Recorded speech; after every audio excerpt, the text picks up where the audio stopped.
Welcome to SVG-TV News for Thursday, the 28th of July, 2016. I am Jennifer Richardson with the details.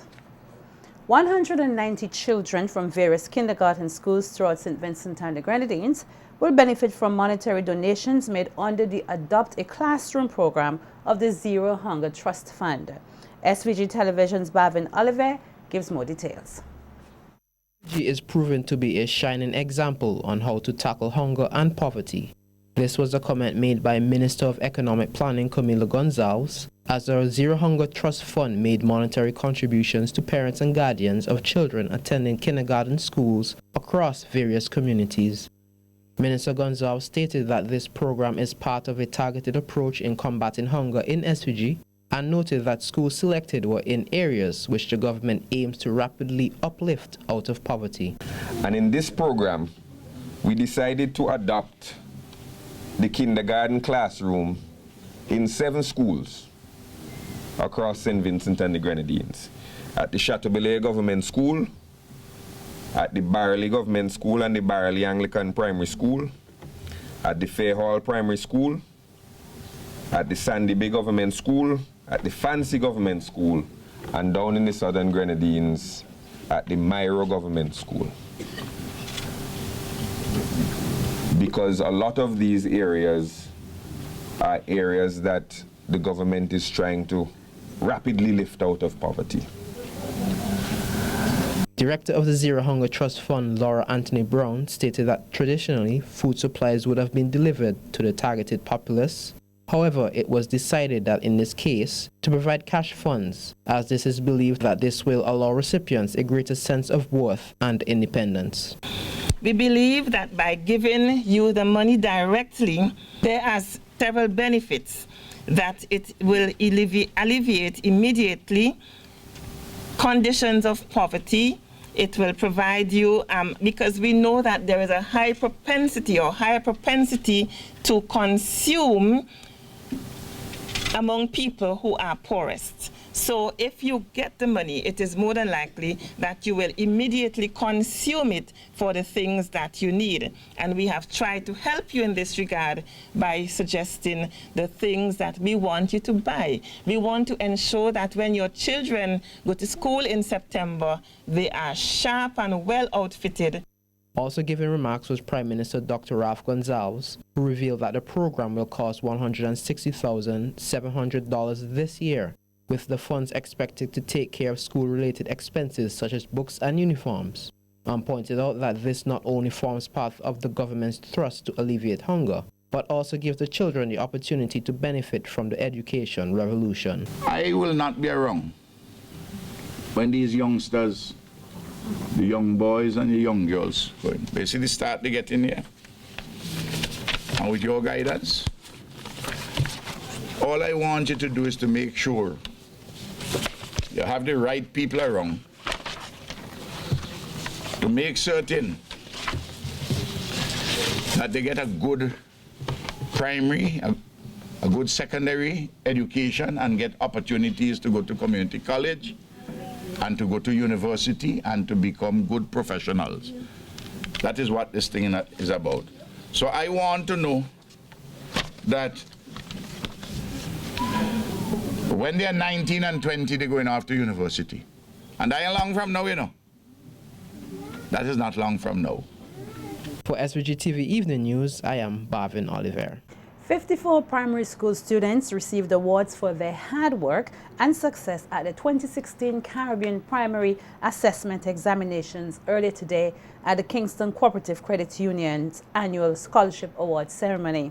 SVG-TV's Nikita Tony was at the event and files this report. Its inception in 1995, the Kingston Cooperative Credit Union (KCCU's) scholarship program has provided scholarship and bursaries in excess of $227,000 to numerous primary school students throughout St. Vincent and the Grenadines. At the 2016 Scholarship Award ceremony earlier today, the organization handed over 48 general contributions, 2 bursaries, and 4 scholarships. In his opening remarks, Chief Executive Officer of KCCU, Clement Lynch, noted that the financial institution remains committed to educational enhancement and the developing of young minds across SVG. Through this scholarship program, we are definitely striving for the highest quality service to members by, of course, providing the scholarship. We do believe, and we would like to wish all the brilliant young minds that are now going to be entering secondary school all the best and success with their studies. Challenging the recipients to stay focused and to always believe that they can achieve anything they put their minds to, KCCU Treasurer Gilon Frederick outlined that the students must now do their part to ensure that they achieve success. We have done our part to make you successful men and women in the future. I challenge you today to do your part to ensure success in the future also. Focus on your dreams. Begin right now. Now is the time that you should do it. Because if you do not do that, you would wander into paths that might be destructive. Motivational speaker at today's event, Justine Farrell, highlighted that while the next 5 years of the student's life will not be an easy journey, they must always remember to strive for excellence and to never let anyone define who they are. If we are not going to allow anyone to define who we are, we must therefore define who we are, or at least who we want to be. There is a time for everything. It is crucial that each and every one of you know and understand it. All work and no play makes Jack a dull boy. Likewise, all play and no work also makes Jack a dull boy. Reynold Williams and Marissa Durant both received bursary awards of $600 each, while Andrew Dowers, Eduardo Gibbons, Zavon Campbell, and Ronaldo Knights received the coveted KCCU Scholarship Award of $1,100 a year for 5 years. Nikita Tony reporting for SVG-TV News. The CARICOM Youth Ambassadors hosted their second interactive panel discussion since the commencement of the discussion on marijuana legalization or decriminalization last night at the French's House in Kingstown. SVG-TV's Nelsia Jackson, who was present at the event, has more in this report.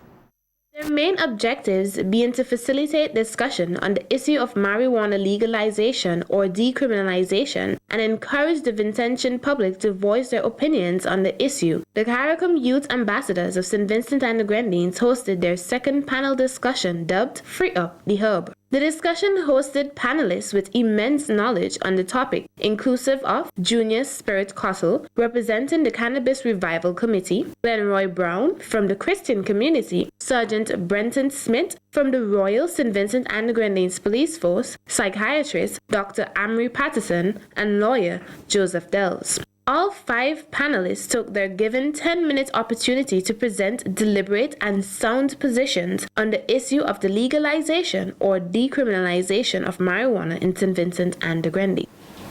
One of the most interesting things about this plant is its amazing diversity.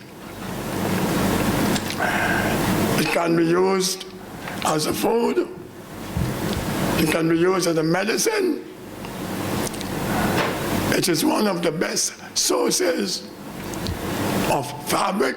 Cannabis use is associated with higher rates of delinquency, lower academic achievement, and an increased risk of psychotic disorders, especially in young people who are already vulnerable.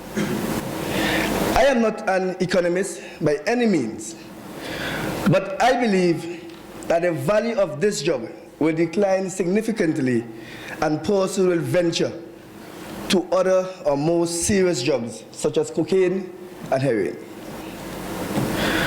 Would we move to legalize cocaine and heroin? The Christian community in St. Vincent, I can't represent them. It is very difficult because the Christian community by and large is very conservative. very conservative. And the Christian community have been targeted with some of the information which I'm giving you today. And so it is not because they are stupid or ignorant. It's just the information which is available. Alcohol, far more dangerous than ganja. Just last week, a report came out that alcohol causes, not there's a correlation, causes 7 forms of cancer. The medical name, some of them I can't pronounce, but it's oropharynx in your throat. I didn't know what you said. Anyhow, an area in your throat, right? The voice box, the food pipe, the liver, the colon, the rectum, and the breast. Last week, that report came out, right? July 22nd. The authors of this study also said that people who smoke and drink are at an even greater risk of developing cancer. But of course, drinking is not criminal. Reporting for SVG-TV Evening News, I am Chelsea Jackson. The international news agency Reporters Without Borders, RSF, is urging Prime Minister Dr. Rav Gonsalves and Minister of Information Camila Gonsalves to consider revising the cybercrime bill. Reporters Without Borders sent a letter to both government officials outlining their concerns with the cybercrime bill currently being debated in Parliament and called for the revision of several clauses, which they say are extremely damaging to the free flow of news and information and public debate. The correspondence dated yesterday, July 27, 2016, which originated in Washington, D.C., was signed by U.S. Director of Reporters Without Borders, Delphine Halgan, who described the organization and said that its focus is to defend freedom of information, and the RSF was concerned about St. Vincent and the Grenadines' cybercrime bill, which is currently being debated in Parliament. The letter went on to state that they believe that it is perfectly legitimate to sanction such crimes and offenses as the theft of documents or data, online identity theft, cyberbullying, or even more serious child pornography. They, however, regard some of the clauses in the bill as extremely damaging to the free flow of news and information and to public debate. Meanwhile, Frank De Silva, host of the Star FM's Shake Up program, questioned the organization's credibility. Doctors Without Borders, Doctors Without Shoes, Doctors Without Clothes, reporters, whatever. I mean, you know what I mean? A man who has nothing to lose is a dangerous man. You think we shouldn't monitor this guy, you people? You think we shouldn't monitor him? You think he will be violating his rights? That's a dangerous man? Leader of the Democratic Republic Party, Anicia Batiste, voiced her fears on a local radio program that Vincentians were not yet fully educated on the highly debated cybercrime bill, which has the potential to negatively impact a wide cross-section of this country's citizens. The DRP leader went on further to state that she strongly condemns and calls for urgent removal of Clause 16 of the Cybercrime Bill 2016. She explained the clause shows that criminal libel to criminalize wrong speech therefore brings free expression into jeopardy. Send a man to jail for words. If his words are wrong, use the civil court. That's right. And let him pay a fine. That is more proportionate than to lock him away, okay? And to give him a criminal record for words. It is not the same as a credible crime, like where you beat up somebody or you murder them or you steal from them. It is too extreme to send a man to jail for words. It has too much of a chilling effect on free speech. Meantime, New Democratic Party Senator Zita Barnwell said, while there are aspects of the bill that pose numerous benefits for this country and its citizens, there is a great deal which highlights a dark side.